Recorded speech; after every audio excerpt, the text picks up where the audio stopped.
problem, man. Uh-oh. Oh, man. Oh, dude, go unplug that as fast as you can, alright? This is not good. I gotta work on this. I'll be back. Hey, this is just a brief disclaimer. I wanted to put this in for you guys. When that happened, that breaker that I had this line in tripped, so it shut the whole system down. Just to let you know, it has a safety feature in it. And my most important thing, I've been running and testing this thing in this location for a little over 2 years. So it didn't just burn out on me right away, okay? So I just figured I'd put that in there just for the guys that don't have a lot and they get spare parts from old RVs. Give it a test run before you fully install it. I ran it for a little over 2 years and then finally it decided to go out. So I hope you enjoy the video. Well, I had a power outage. Bummer. This is my shore power box, and I had an issue with it.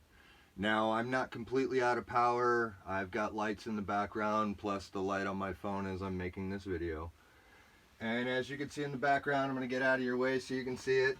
You'll even see some stuff on the ground. I'm going to cover these things and this board more in depth in other videos, but just for the sake of the camera, I taped over this. I do in fact still have power, and I am still in fact starting to charge my battery bank off of my solar board. But that's not really what we're here to talk about.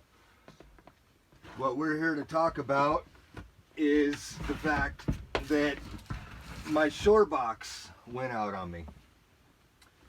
And what this did is this eliminated my ability to charge my batteries when I plug into any power outlet on any campground or anything like that. Now, I got this box and it was out of an RV. It was used. It was mid 80s, early 80s. And as you can see, it's roughed in. It's not permanently installed anywhere in my bus. And I did that for a couple of reasons. But I started with the board behind me, and then this came along later. So I don't have any DC in here, and you'll be able to see that when we zoom in and when I show you what's wrong with it. And then I've got my AC here, which you'll see when we zoom in. I'll point out what stuff is. But I put it in with the possible thought that it would burn out. And so I didn't want to build something permanent to put this in, have it go out, and since it's so old, I might not be able to get the replacement parts. Now, I can get the replacement parts for this, but unfortunately, it's the same price to buy a whole new box brand new. So I'm probably just going to go that route.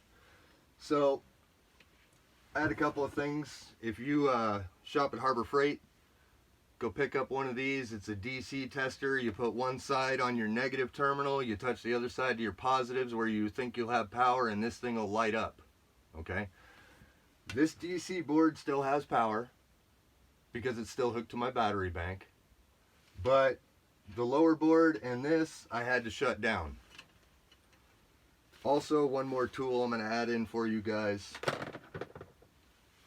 Whether it be Klein or whatever, the 10 or 11 in 1 screwdriver. These are your friend. So let's go ahead and talk about what happened now that we've covered how I got this, what I started with, and my thoughts on why it's installed the way it is. So if you go ahead and take a good look at this, I've got it all opened up. You know, I took all the panel covers off and everything. This was a 45 amp. It was a model 7345 series, and it was a parallax. And it was, you know, early 80s. But I took all the panels off so we can see this. Now, I'm going to go ahead and bring the camera in so that you can get a real good close-up of this while I'm talking about it. And I'm going to be pointing some things out so that you can see them. And you'll see why I'm where I am when I'm just going to get a new box. So I'm going to go ahead and bring this camera in as best I can. Right here. And as you can see, it's old, it was dusty on the inside, but this line right here is the line that feeds down to the converter board down here. As a matter of fact, this black line right here is that line. This is the 110 power that goes into this board and converts to 12 volt. And that's what I lost.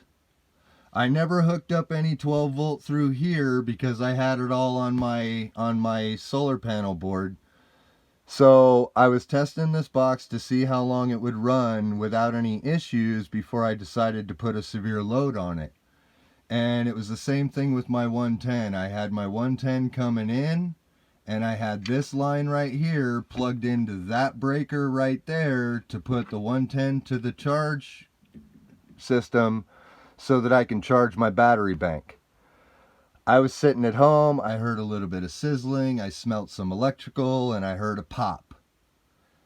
If you come around this side right here, pay really close attention to that right there, because I'm going to get really, really close to it. It literally caught on fire. The second time I tested it, just to be sure, to see if the system was malfunctioning, it literally caught on fire. And that's what told me my box is toast. So, with this particular box, there's a screw here, there's a screw here, and the same thing on the other side over here, and this whole box comes out. But if you look at the inside of this box, it does not look like you can get a screwdriver anywhere in there to get that back screw back there, or the other one that's back behind that metal panel right there. So that leads me to just go ahead and get a new one. I'm gonna salvage all these. I'm gonna pull all my fuses, obviously, all of my wire nuts. I'm gonna keep this right here, and I'm gonna just run with a new box. I'll keep that as extra material for other stuff. I'm going to keep my transfer switch and everything all intact, and I'm just going to upgrade this whole unit by itself, all intact, so that I can just run all new wires in it when I put it in its permanent location. Now that brings me to another key point. This is a power bill. You can buy the solar all you want. I've got it. It's all right here. You buy all the solar all you want. But eventually it'll burn out. And when it burns out, that's your power bill. When you have to plug in to charge your batteries because you're low, that's your power bill. Okay, if you got to run your generator, the fuel you put in your generator is your power bill. So I'm looking easily anywhere from a couple of $100 to about $800, depending on which ones I want to run with. And so, yeah, this is where I'm at. And I just wanted to make this video just to show you what went wrong, what can potentially go wrong in your builds. Explain the thought process on why I put this together the way I put it together. I know this looks like a rat's nest, but I trust my solar board more than I trusted this. Okay? And that was just the fact, just total fact of the matter. But regardless, it's a power bill. And so now, here we go. So I hope you liked the video. I hope it was helpful for you. I hope it gave you some information. I'll make other videos on the board specifically, and then the other little contraption you saw on the floor in front of the batteries. That's a very interesting one. You have to know what you're doing, but I'll make a video on it. It's very, very brief, okay? But it's a worst case scenario backup. So do me a favor, like this video if you found it helpful, share it with a friend, smash that subscribe button, and kick that bell out of here, all right? You guys take care. I have to take all this apart. Oh man, that thing smoked. Bummer.